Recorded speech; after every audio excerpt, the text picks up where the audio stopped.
¿Será que si yo oro al Señor, el Señor va a modificar? Pero ¿qué de la soberanía de Dios? Pues bien, vamos a ir caminando paso a paso. Y hoy vamos a estar hablando específicamente de cuál es el lugar que tiene la oración en el creyente. ¿Cuál es ese lugar, cierto, que debe tener la oración en la vida de todo cristiano?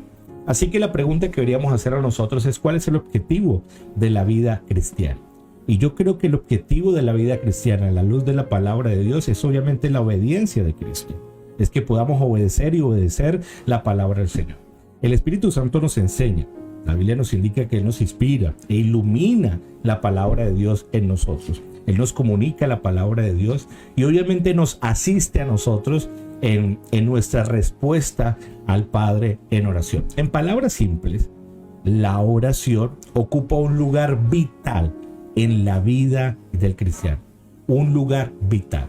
Alguien podría orar y no ser cristiano, no ser un creyente, pero no se puede ser un cristiano y no orar. Esto debemos tener sumo cuidado al respecto. En el libro de Romanos capítulo 8 versículo 15 se nos dice a nosotros que la adopción espiritual que tenemos, que esa adopción que ahorita somos constituidos hijos de Dios, nos hace que nosotros podamos clamar y tener expresiones con nuestra boca, que podamos decir Abba o que podamos decir Padre. Que Abba es una expresión íntima, cierto, de relación. Y eso lo hace el Espíritu Santo, que nos ha adoptado como hijos de Dios. Así que la oración es al cristiano lo que la respiración es a la vida. Nótese lo fundamental que es, ¿cierto? Y no obstante, no hay un deber del cristiano más importante que que es evidentemente la oración. Si nosotros nos damos cuenta, la oración, al menos la oración personal, la oración privada, la que usted hace a solas, ¿cierto? Es muy probable que sea difícil de realizar por motivos completamente falsos. Porque uno puede tal vez predicar por motivos falsos, como lo hacen los falsos profetas, ¿sí? Uno puede a veces involucrarse en actividades cristianas por motivos falsos, por motivos erróneos. Incluso muchos de los aspectos en la religión, aspectos externos en la religión, pueden realizarse por motivos completamente falsos. Sin embargo, es altamente improbable que alguien se comunique con Dios por algún motivo inapropiado. Todos creo que nacen con una verdadera intención, en el deseo profundo me refiero, cuando usted hace su oración privada o su oración personal. Por eso se nos invita, incluso se nos ordena que nosotros debemos orar. Así que nosotros podemos ver que la oración es un privilegio a la luz de la palabra, pero también la oración es un deber del cristiano a la luz de la palabra. Y como es un deber, todo deber en determinado momento va a implicar trabajo, todo deber va a implicar esfuerzo, y es necesario que usted pueda comprender lo que eso significa. Así que la oración, como cualquier medio de crecimiento espiritual para el cristiano, va a implicar un esfuerzo. Y en cierto sentido, la oración, que obviamente no es algo natural en el sentido de que no todos nacemos con ese deseo y con ese impulso. Es que en realidad nadie nace con ese deseo de buscar a Dios, ¿cierto? Y no tenemos ese deseo natural de buscar a Dios. Y aunque nosotros fuimos diseñados para tener amistad con Dios y tener comunicación con Dios, pero debido al pecado, esa relación se fracturó y quedamos en enemistad con Dios. Por eso no hay ese deseo natural de hacerlo. Pero ahora que hemos creído en el Señor Jesús como nuestro Salvador, ese nuevo nacimiento, sin lugar a dudas, despierta y debe despertar en el creyente ese deseo de comunicarse con el Señor. No puede haber alguien que diga que ha nacido de nuevo y no tenga un deseo de orar y de venir al Señor a orar.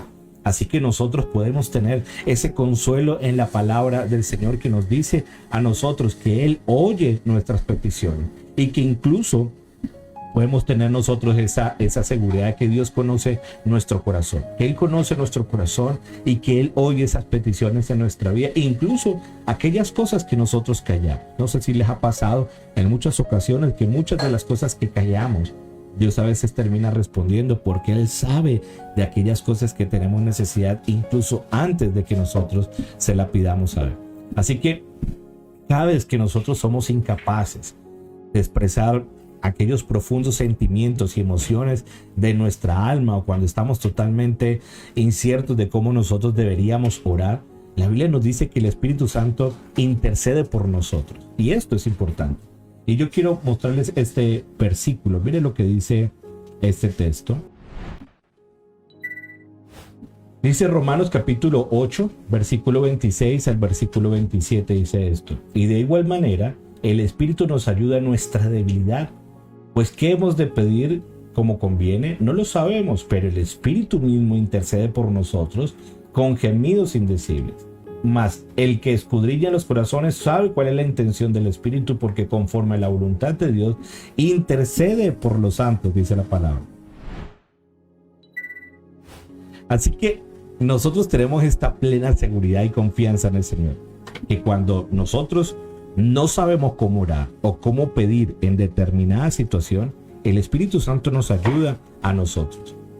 Nos ayuda a nosotros. Y esto hay un motivo para creerlo, porque a partir del texto, de lo que acabamos nosotros de leer, si oramos a veces de manera incorrecta, que a veces podemos orar de manera incorrecta, la Biblia nos dice ahí en el versículo 27 que Él intercede por nosotros, por los santos, conforme a la voluntad de Dios.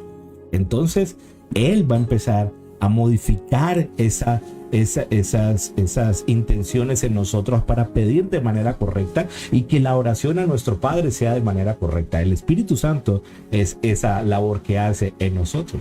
Ahora, también podemos ver nosotros que si podemos encontrar un secreto en la santidad, si hubiera un secreto en la santidad, el secreto de la santidad indudablemente es la oración.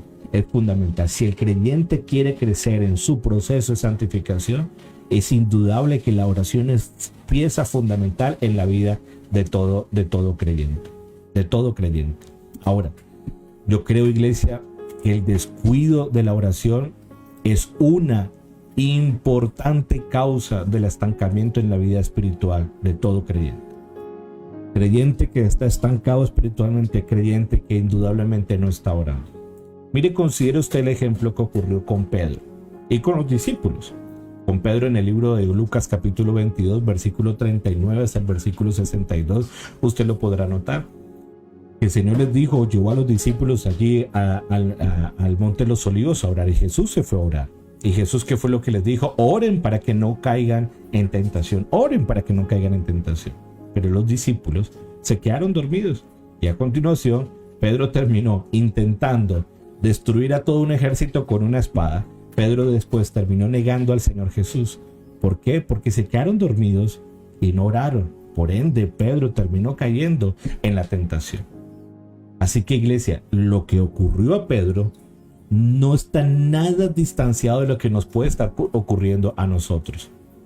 Porque así como a él posiblemente le ha pasado a nosotros, sin lugar a dudas, nos ha pasado a nosotros. A veces nosotros caemos, como dice una frase por ahí, caemos en privado antes que caigamos en público. ¿Por qué? Porque hemos descuidado la oración. El libro de 1 Tesalonicenses capítulo 5 versículo 17 nos dice a nosotros, y se nos ordena a nosotros que oremos sin cesar. O sea, que oremos frecuentemente y sin parar, de manera continua, que deberíamos hacer. Así que esto es lo que significa, evidentemente, que debemos estar en un estado continuo de comunión con nuestro Padre Celestial. Iglesia, así que la oración es central y crucial en la vida de todo creyente. Si quieres saber cuál es el lugar de la oración, de la oración en la vida de un creyente, es primordial, es fundamental para su vida de santidad, para no caer en la tentación, para muchas razones. Nadie que haya nacido de nuevo puede pretender decir que no ame la oración, o por lo menos sepa que primero es un privilegio y sabe que evidentemente tiene que trabajar en esa. Iglesia, espero que esto haya sido de bendición. Caminaremos todas estas mañanas estudiando y sabiendo si la oración puede cambiar puede cambiar las cosas en nuestra vida. ¿Qué respuesta usted dará a esto? Pero por lo menos hoy sabemos que la oración es fundamental y primordial. Mañana continuaremos al respecto. ¿Ok? Iglesia, un fuerte abrazo. Dios me les bendiga. Que tengan un excelente día. Que me les vaya muy bien. Chao, chao, chao, chao.